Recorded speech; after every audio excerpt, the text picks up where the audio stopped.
This is Global Study Talks, the podcast of educations.com. Welcome to a new episode of Global Study Talks.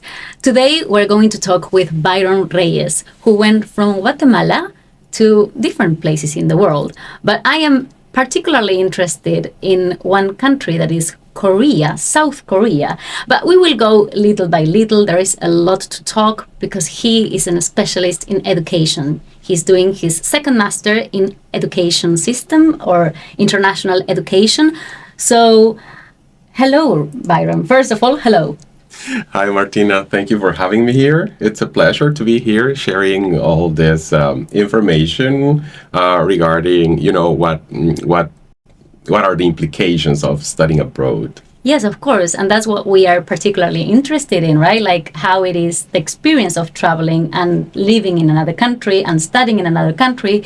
But in your particular case, I also find it fascinating to talk about educational systems because you experience yourself, first-hand experience, in different places of the world with the focus on that, because that's your topic of study. Let's start in the beginning. So you studied in Guatemala first. And what was that you studied first? And how did you get interested in education in the first place? Okay, yes. I studied my elementary level, secondary, and high school in Guatemala. My biggest inspiration to become a teacher, and specifically an English teacher, was an English teacher I had in 8th grade, actually. I can recall her name is Floridalma Lopez. She is an exceptional English teacher, and she was the one who really inspired me to become an English teacher. Yes, so thanks to that inspiration, I decided to apply to the university. I wanted to become an English teacher, but what I didn't know is that to become an English teacher, I had to know English already. Before. Exactly. It's not that they were going to teach me English as I was studying the major. So I didn't know that. That was a bit discouraging because then I was not ready enough to, study that career at the university. So then I was not able to start studying at the university. So for 1 year, 1 year and a half, I had to study English. And then I had to apply again to be admitted in that program. And that's how I finally was admitted in the education program to become an English teacher at the university. So your main interest was like English or to be a teacher? Initially to become a teacher, but then when I met this teacher I told you, she just inspired me in the sense of like, why not becoming an English teacher, right? Even I knew since the beginning that I didn't have like the skills, but then I didn't give up. And then I said, okay, if I really want to become an English teacher, why not devoting my whole time to study English and then being admitted at the university to become part of this program. That was in Guatemala. In Guatemala. So you did that and you started to work as an English teacher before you started your journey abroad, or how was that? That's a good question, actually. I studied first to become a teacher in Spanish. So I worked for about 6 years, 7 years as a Spanish English teacher in a private school in Guatemala. But at the same time as I was working as a Spanish teacher, I was studying at the university to become an English teacher. So parallel to that, once I graduated from this program, I finally was given the chance in the private school I was working to become a part of the English team. And that's how the adventure started.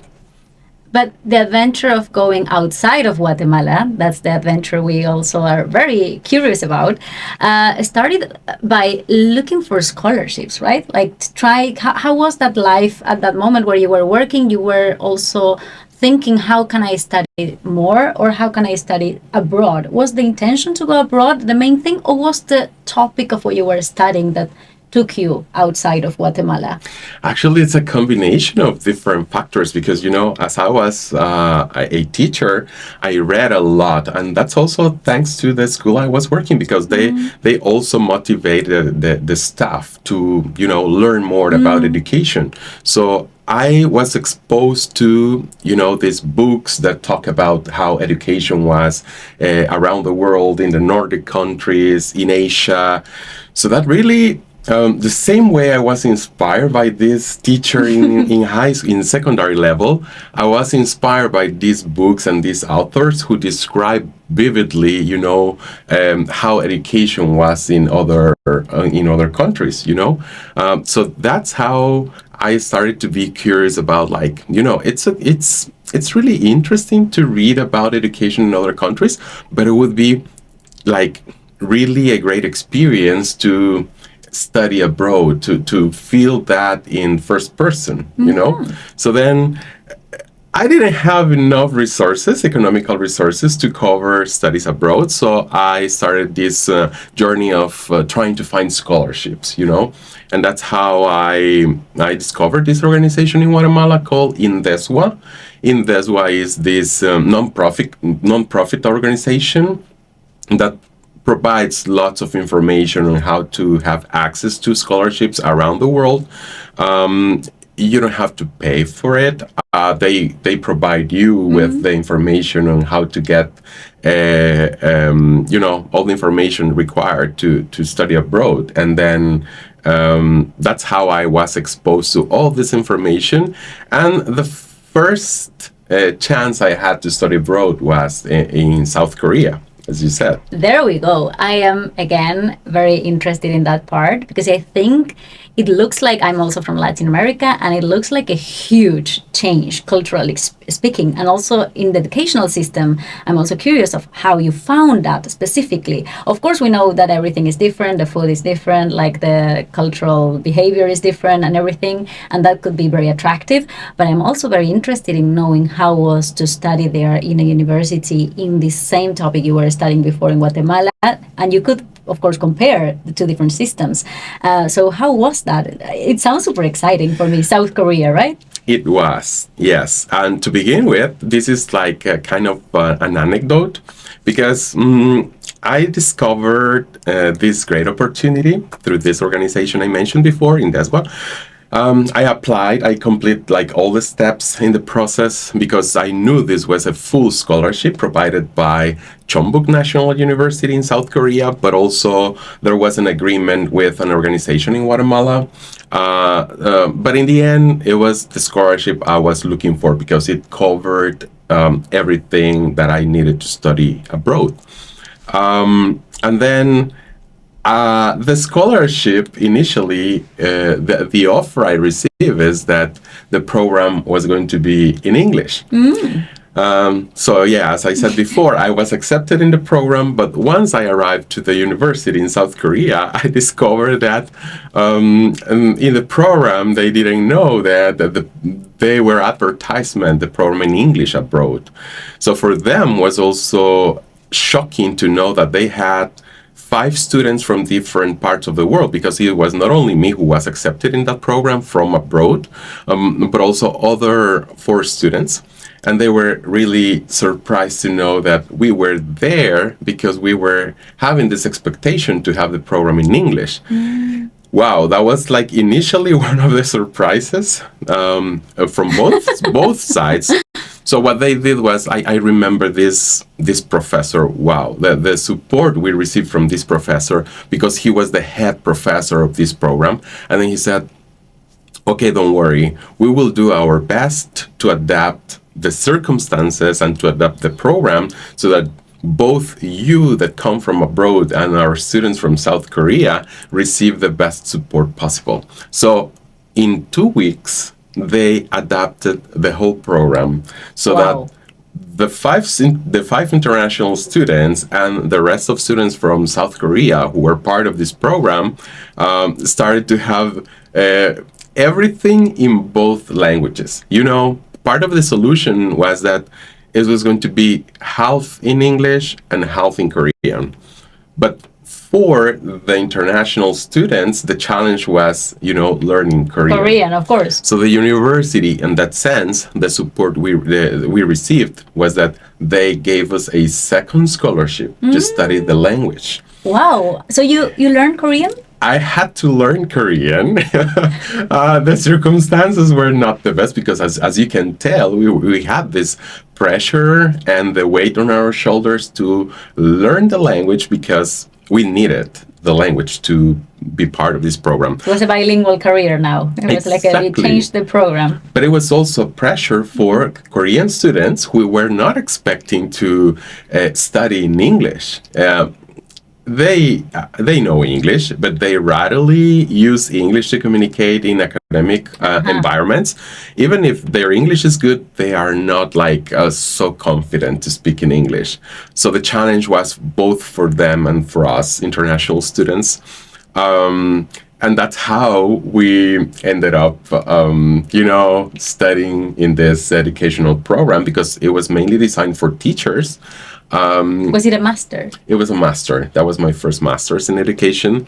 So as I told you before, the experience of learning the language was not like as enjoyable as it would be in other circumstances because you had like this pressure of like, you have to learn the language because it's part of the requirements for the program. Sometimes I guess that push you more, maybe, right? Like if you were doing it in a context of like, I'm in Korea, I will learn some words. Instead, you're there doing a full master, trying to learn language at the same time. Did you have any idea of Korean before, or was it like full from scratch? Never. That was from scratch. And that's what made this experience more challenging, I guess. But also, as you said, it was not fully negative. On the contrary, it was a great experience because that was pushing us to the limit of, discovering that you're also able to face any kind of challenges. Despite the circumstances, we had to learn the language. I had to say that my Korean was not perfect.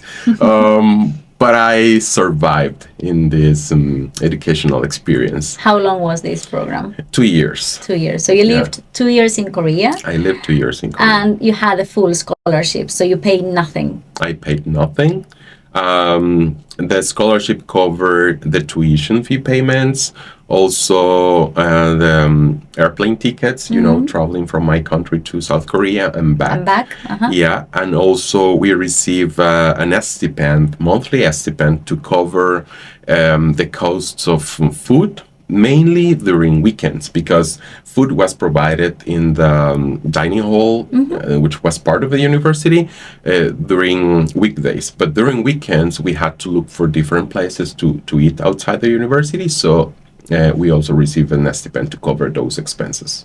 So it looks like a really good experience, how you're saying it. Or, I mean, I imagine they were like 2 interesting years at least to put in your CV and to put in your book of stories, right? Exactly. And not only from the perspective of a student, because I was experiencing this firsthand, as you mentioned before, but also from the perspective of a teacher.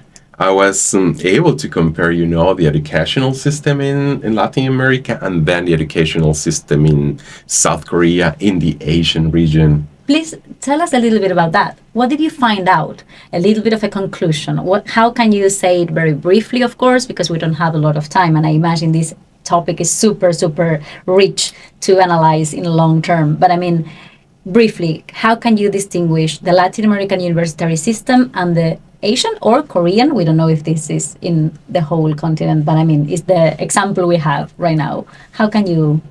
Wow, the educational system I would say in Asia, because after this experience of 2 years in South Korea, I learned that it's not only in Korea, but also in most of the Asian countries where the education is really demanding because they see this as the opportunity you have to succeed.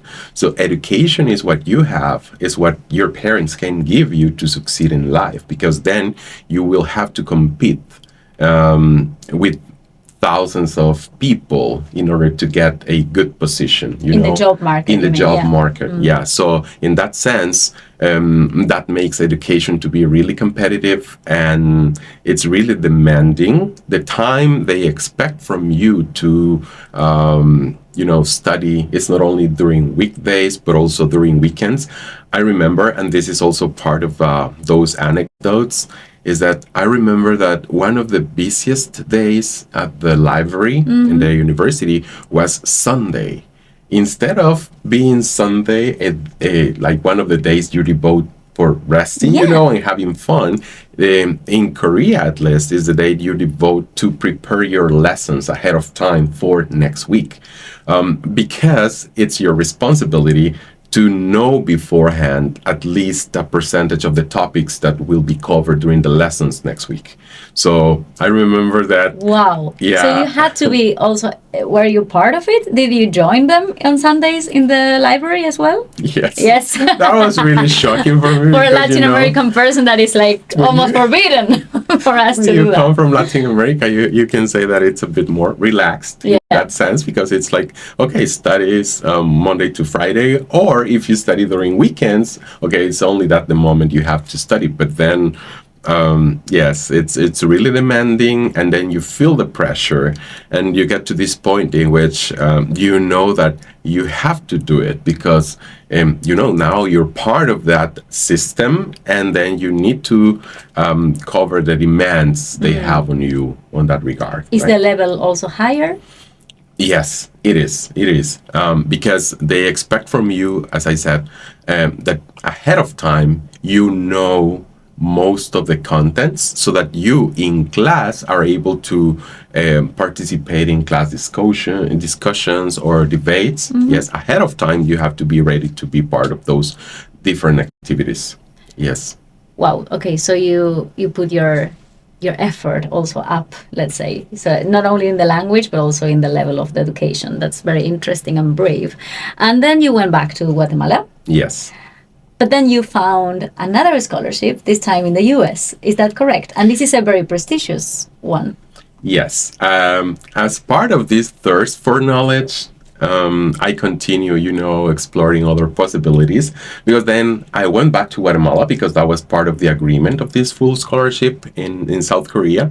So I was able to, share all my knowledge with not only my own students, but our other colleagues, But then I continue with this desire of, okay, what's next and what else is out there to continue learning. I applied to this Fulbright scholarship, yes, especially for teachers. The program is called Fulbright Teaching Excellence and Achievement Program, designed specifically for teachers.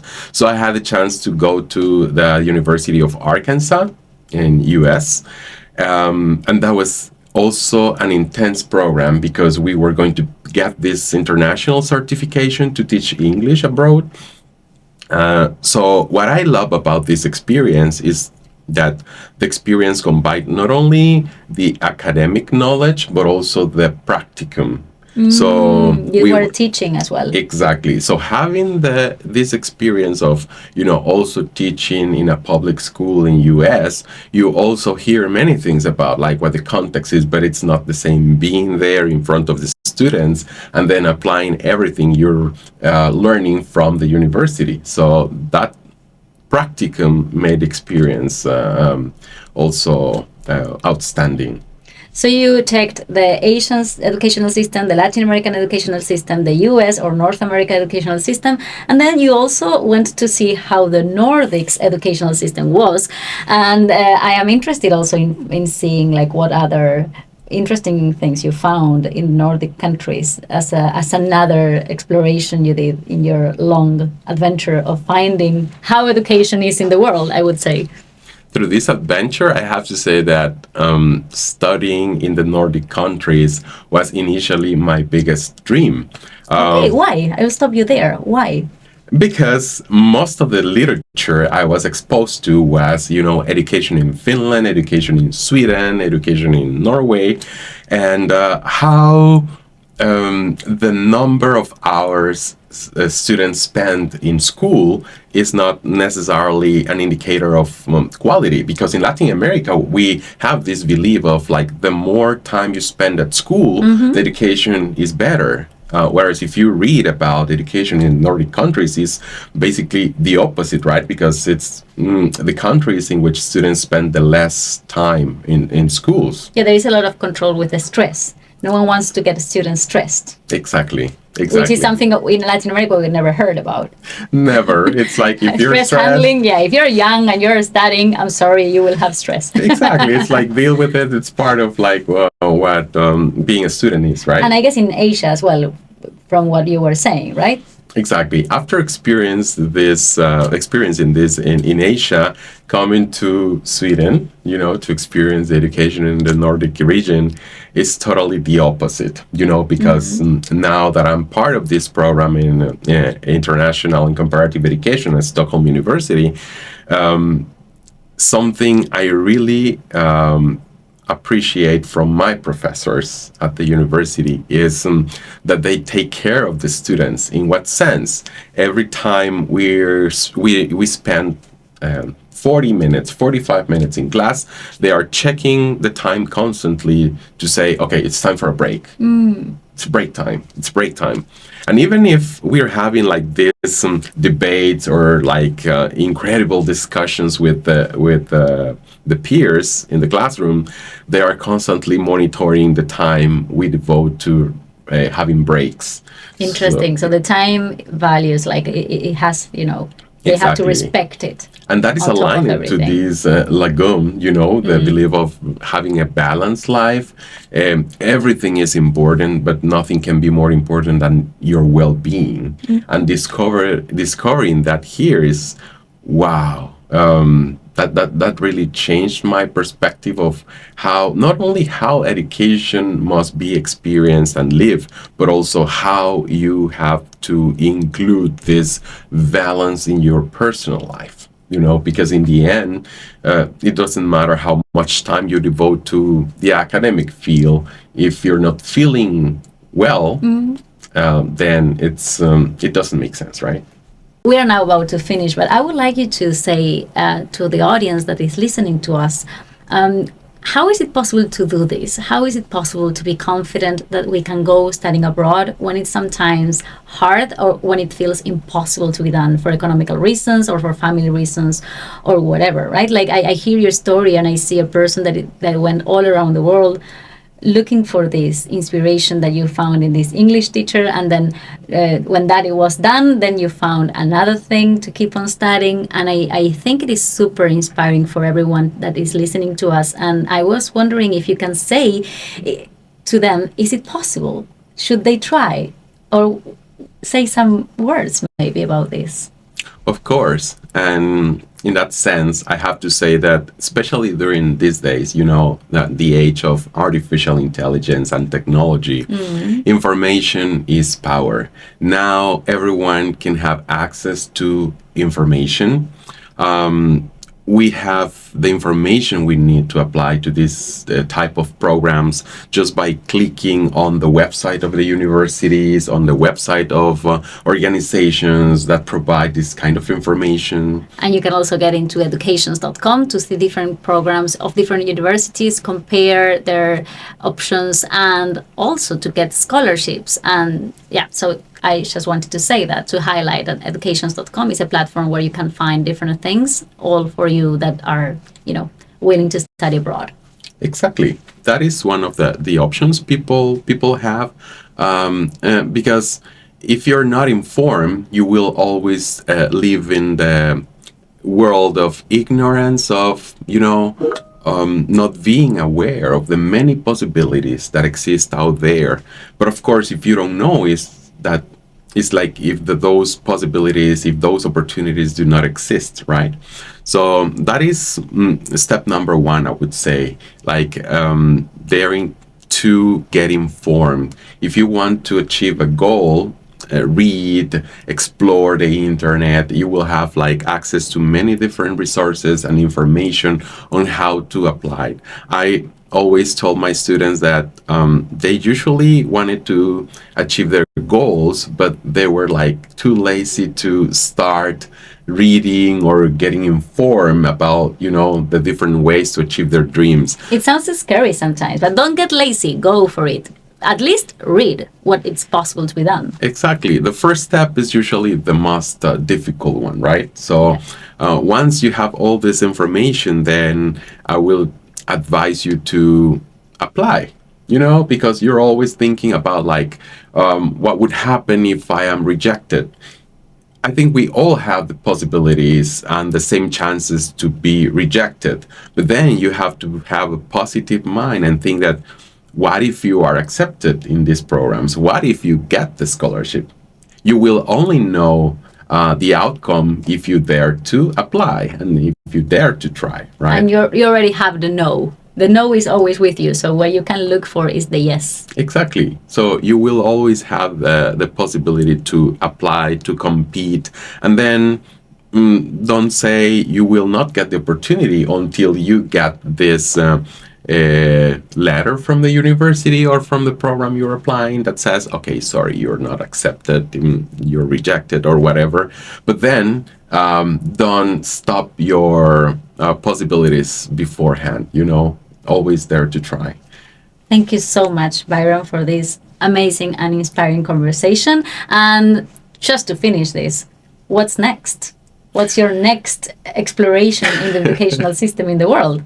Is there a plan? That's a good question also for me. He's thinking about it. Maybe next episode, in the next season, we can ask you, where are you in the world learning, right? Yes. I continue learning and I continue discovering that there are so much things out there to learn. And especially, you know, that when you're a teacher, you have like this huge responsibility to keep informed about like new methodologies, new trends in education, because you have in your hands the responsibility to teach new generations. Thank you so much. And thank you everyone that is listening. See you next time in a new episode of Global Study Talks. Thank you for listening to Global Study Talks. If you are interested in studying abroad, check out educations.com and get all the help you need in every part of your study abroad journey. See you next time.